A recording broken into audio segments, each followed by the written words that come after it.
Kumusta po kayo? Bago po ang lahat, first things first.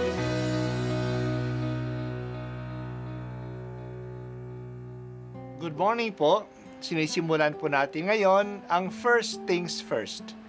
At dito po, tinatalakay natin sa unang bahagi ng umaga natin ay ang first readings na binabasa po sa banal na misa.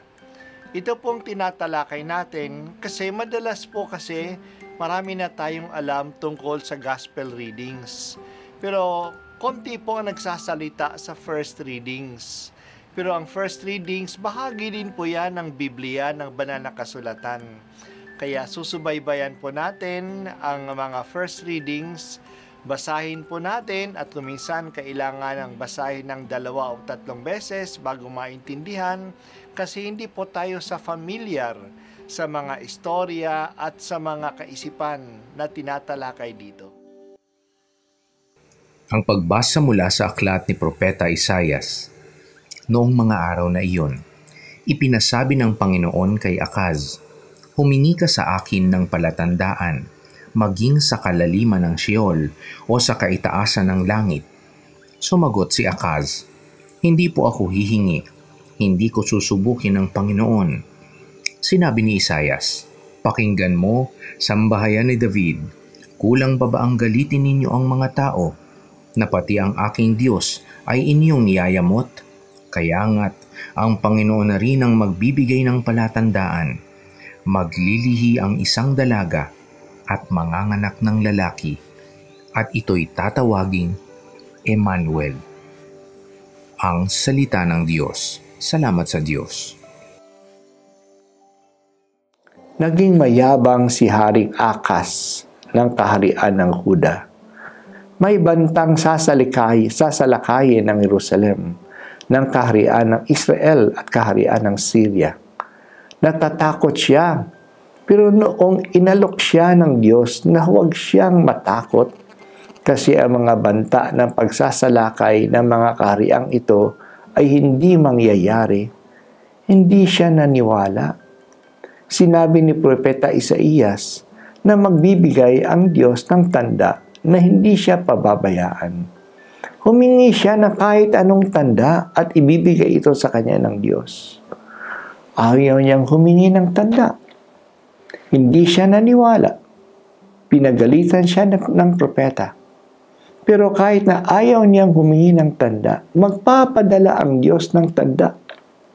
Hindi titigil ang tulong ng Diyos. Ang batang babae ay manganganak pa at ang anak niya ay magiging hari.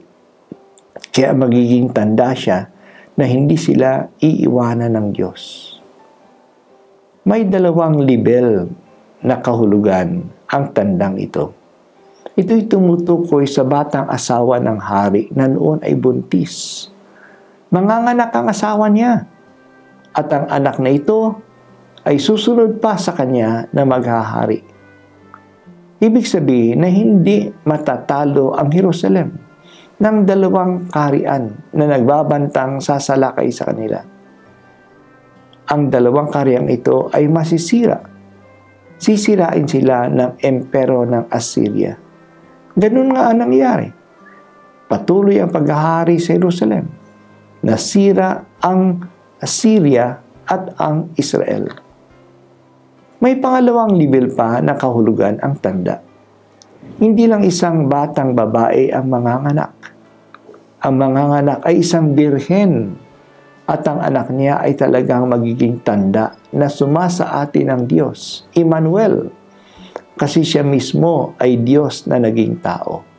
Kaya talagang siya ay ang Emmanuel, ang Diyos na sasa atin. Natupad ang tandang ito pagdating ni Jesus. Isinilang siya ng Birhen Maria at siya ay ang Diyos na kasama natin kasi siya ang Diyos na naging kapwa-tao natin. Palagi nating narinig ang salitang Noel. Popular nga ang awit ng The First Noel. Ang salitang Noel ay nangangahulugan ng Pasko sa wikang French. Ito ay galing sa salitang Emmanuel. Kaya yan talaga ang kahulugan ng Pasko, ang Diyos na sumasa atin. Maniwala tayo na kahit aayawan natin ang alok ng Diyos, ang balak niyang kaligtasan ay hindi mabibigo. Patuloy niya tayong ililigtas.